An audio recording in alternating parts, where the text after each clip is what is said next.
La capacidad humana para la crueldad a veces raya en lo extraordinario, demostrando entre razas que la misma especie tiene la misma capacidad cultural para hacerse daño a sí mismo. Y no solo eso, sino hacerse daño a través de lastimar, destruir o desaparecer a otros y a otras especies.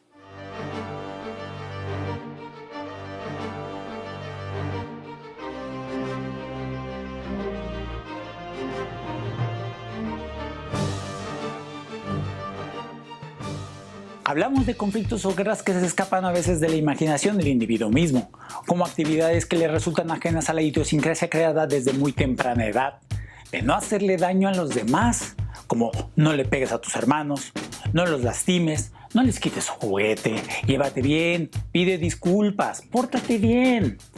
Han sido claves conductuales que nos dicen si la agresividad es cultural o innata. La agresión sin más es cualquier conducta física o verbal cuya intención es herir o destruir a alguien o a algo para lograr un objetivo. El daño físico o verbal se observa por golpes, patadas, puñetazos, cachetadas, etc. Pero son incluidos los insultos, las amenazas, los chismes o los comentarios despectivos. Hoy en día el troleo o el bullying también forman parte de la agresión tan visto durante décadas. Todo con el fin de destruir propiamente, dañar físicamente o mentir. Sirven para proteger un beneficio propio. Entendamos que la agresión entonces es una acción social que lastima a otro en forma física o sentimentalmente. Sin desviarnos tanto de que la agresión social tenga esas consecuencias, se observa que la depresión, el intento o el hecho de dañarse a sí mismos, también es una forma de agredir a los demás, como una oposición al bienestar personal, como una reacción en cadena, porque afecta a quienes aprecian al que se daña a sí mismo, una afectación social. Y en un lugar en donde queremos bienestar social es necesario entender cómo actuamos agresivamente y por qué. Es importante definir el bienestar social, dado que nuestra constante imagen es la lucha de unos contra otros, a veces por cosas tan efímeras, banales y sin sentido que nos llama la atención, como los grupos terroristas, que se alzan en una aura de mártires o pseudohéroes que denigran a quienes en verdad sí piensan, y no solo eso, actúan por el bienestar colectivo. Claro que el terrorismo ya es la última manifestación de la agresividad llamada violencia, que parte de los grupos contra otros grupos, utilizada así como herramienta muy marcada en los conflictos idealizados. Mucho antes de llegar a todo eso, veamos el aspecto individual de la agresión, para darnos una idea de cómo aumenta e influye a la sociedad, buscando en los datos de la ciencia del comportamiento, donde tenemos grandes teorías que resumiremos para este video, con enfoques de la influencia biológica, la frustración y el aprendizaje. El Super Konrad Lorenz nos decía que la agresión es una conducta adaptativa, en lugar de ser autodestructiva. Esta conducta era instintiva, o sea, no aprendida. Pero el asunto del instinto, como ya hablamos en otros videos, se desploma en explicación rigurosa al tener una lista de supuestos instintos humanos que ya incluían casi cualquier conducta concebible, pero no tanto así la teoría que apoya biológicamente la agresión, ya que sí determina que varía de persona a otra y de cultura a otra. En ese seguimiento sabemos que la agresión es una conducta muy compleja. No hay una región en el cerebro que la controle per se, pero lo que sí sabemos es que hay sistemas neuronales que sí facilitan la agresión, donde están implicados la corteza prefrontal y el sistema límbico, que con factores como la alimentación o la privación del sueño pueden contribuir al papel desencadenante de la agresión. Algo que desde la biología hasta la psicología con el aprendizaje se ha constatado es que el autocontrol está predispuesto en la explicación del comportamiento violento y agresivo, algo que ya se entiende perfectamente.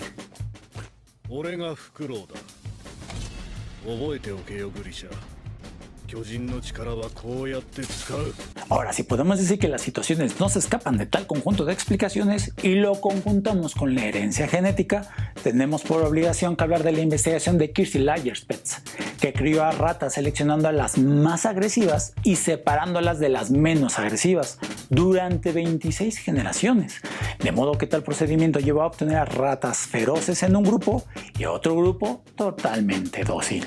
Con estos dos argumentos bien podemos confirmar que un niño de 3 años de edad que tiene poco autocontrol será más vulnerable al abuso de sustancias, a encuentros contra la ley y a un abuso de autoridad alrededor de los 30 años. Pero aclarando, no es que los genes nos hagan ser más agresivos, no, solo nos predisponen a ser más sensibles a reaccionar como tal. Por ende, la agresión es una interacción entre la naturaleza y la crianza. pero ya iremos profundizando más en eso. La investigación sobre la agresión afirma que la conducta surge a partir de la interacción de los factores biológicos y la experiencia.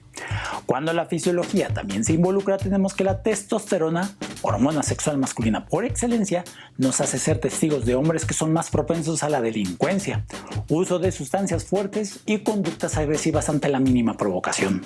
De modo que se entiende que los sistemas neuronales como genéticos y bioquímicos están presentes en las personas para manifestar un comportamiento ante la provocación, generando un conflicto entre los demás.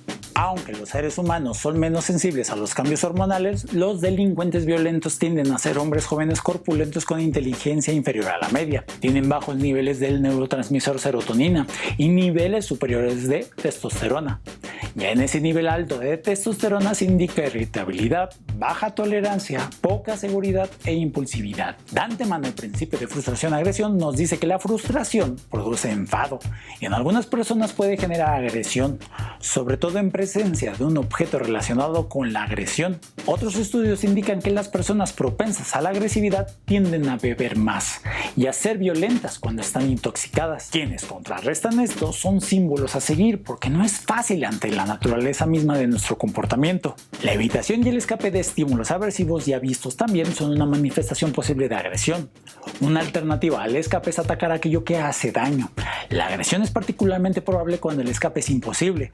Por lo tanto, la agresión con frecuencia es una manera eficaz de ejercer control sobre aquello que causa daño. Los estímulos que provocan agresión pueden ser variados, pero los más relacionados son el dolor físico, agravios personales, olores desagradables, temperaturas elevadas y humo de cigarros. También por hablar de la agresión en términos vengativos puede producir una satisfacción momentánea en el individuo, porque el generar otro tipo de recompensas puede provocar una sensación de alivio. Aunque mediante la experiencia o la observación de otros aprendemos que con frecuencia la agresión desbordada no da ganancia a nuestro bienestar. Pero como vemos culturalmente, la facilitación de la agresión en cuanto al género masculino se es más proclive a ser más agresivo en culturas no democráticas, con una marcada desigualdad de ingresos sobre todo. Esto es normalmente visible a la hora de ver a hombres combativos entre sí para marcar una territorialidad, y en cuanto a esa línea, la nación que los convence de ir a una guerra tiene mayor probabilidad de comportarse de forma violenta, con aquellas culturas que tienen características opuestas.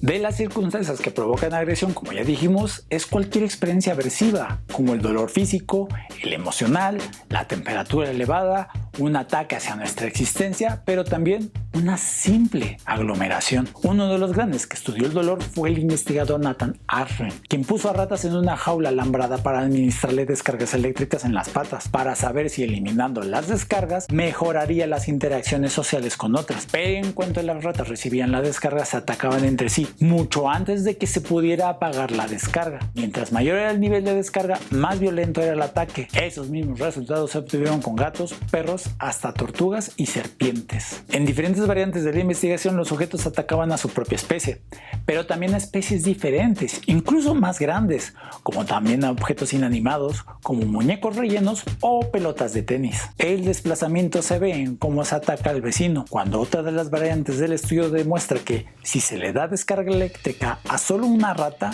esta va a atacar a su vecino en la caja experimental. Hoy en día, con nuestra maravillosa creación del calentamiento global, también puede facilitar la conducta agresiva. Cuando las personas tienen calor, piensan, sienten y actúan de manera más agresiva. En general, en los experimentos donde se ha utilizado la variable del calor, se ha encontrado que se activan represalias de conductas vulnerables a atacar, sobre todo si las personas se enfrentan a un rechazo social.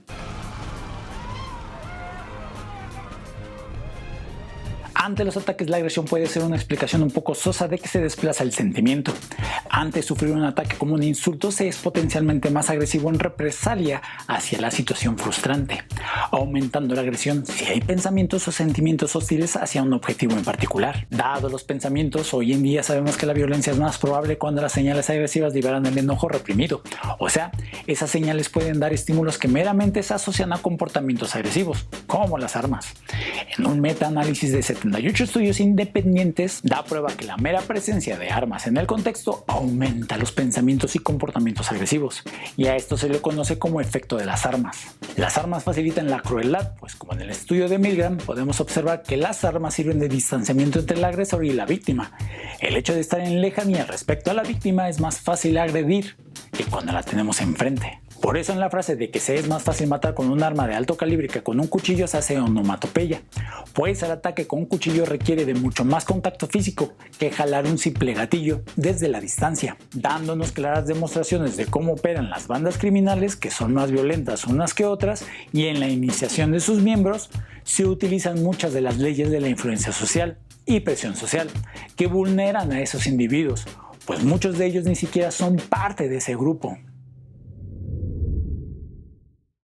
Los insultos son tendencias agresivas que impulsan la misma reacción en los grupos sociales. Por ejemplo, es común ver que cuando hay un saqueo donde se refleja el nivel cultural, donde se llevan pantallas como gesto de rapiña, se insulten entre sí en el hogar. También es posible que las personas que están como simples testigos reduzcan su inhibición moral y empiecen a imitar lo que estén observando como un acto generalizado.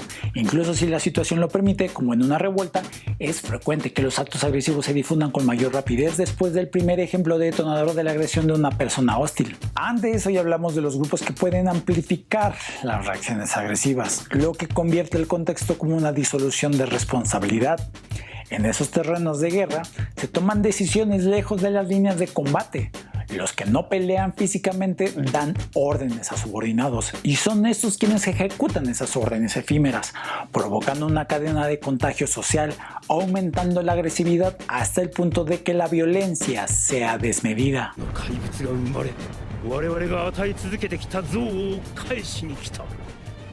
Por tanto, es importante hacernos la pregunta: ¿podemos alcanzar la paz si casi nuestra naturaleza misma nos hace ser agresivos con los demás?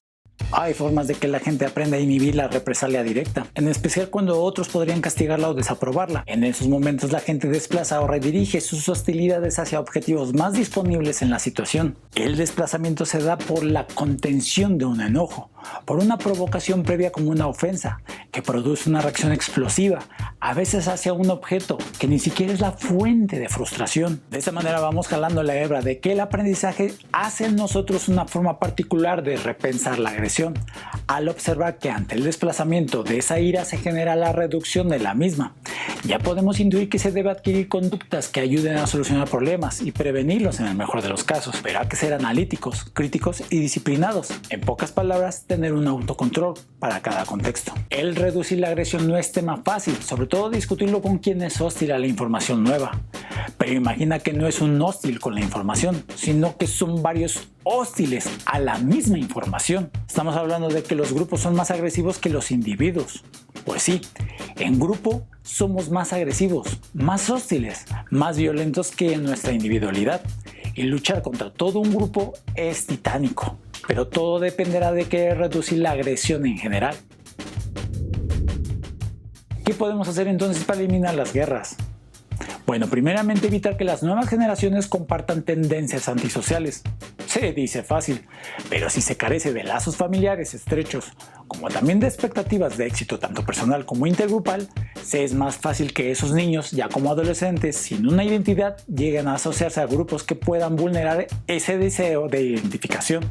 Y como ya vimos con las presiones de la conformidad, la obediencia y la desindividuación, se da la simple búsqueda de aceptación social, donde se entregan a la disposición de lo que les exige el grupo, en donde también ya sabemos que se da la desinhibición y la polarización grupal, que afecta interpersonalmente las decisiones individuales en el deseo de una sensación satisfactoria, no solo a corto plazo, sino a largo plazo, y de ahí esa expectativa de querer vivir una vida placentera, cómoda y agradable. En esa línea de recomendaciones, proteger, cuidar y apreciar a nuestras nuevas generaciones. Inculquemos con respeto las estrategias de retirar los privilegios ante la participación de un comportamiento agresivo, en vez de enfocarnos en castigar físicamente por el simple deseo de autosatisfacción, que enseña más agresión. Con eso estamos hablando del reforzamiento diferencial de otras conductas, sobre todo para las conductas menos agresivas. No hagamos de un niño más violento al demostrarle que nosotros como su autoridad podemos demostrar que somos más violentos. El fuego no se apaga con gasolina, y antes de que se vuelque el internet con el asunto del castigo, es necesario saber que la amenaza de castigo puede disuadir la agresión, solo en condiciones ideales, solo si el castigo es puntual, inmediato y seguro a la conducta no deseada, combinándolo con recompensas para la conducta deseada, pero como ya dije, es un tema muy aparte para hoy. Lo que sí puedo decir es que padres que son más permisivos con sus hijos, o sea que rara vez les ponen límites al comportamiento y que no imponen reglas cuando son niños, es común que tengan adolescentes agresivos, porque la crianza es fundamental para prevenir la agresión. Para finalizar con el tema de la agresión, debemos prevenirla antes de que suceda. Enseñar estrategias de solución de conflictos como de solución de problemas. Enseñar habilidades sociales competentes que puedan acercarnos a cumplir metas y evitar desacuerdos innecesarios. Todo esto es indispensable a la hora de generar propuestas para un marco de socialización pacífica. Enseñar empatía en las nuevas generaciones, tema que veremos mucho más adelante, alientan a que los niños no ignoren el acoso escolar, sino que se hagan partícipes, interviniendo para la resolución de conflictos intergrupales. Eso hará que fomentemos más lugares amables. También si modelamos conductas apropiadas para la no agresión y recompensamos la amabilidad como la cooperación. Desde edades muy tempranas, haremos que más adelante los padres disciplinen sin conductas violentas y así podamos encuadrar de manera positiva comportamientos deseables para una sociedad. O sea, si podemos concluir con que es necesario crear una definición social, terminaríamos diciendo que es importante construirla desde muy temprana edad. Es eso lo que se aprende a defender por la asociación prematura de la interacción grupal por la que naturalmente estamos vinculados.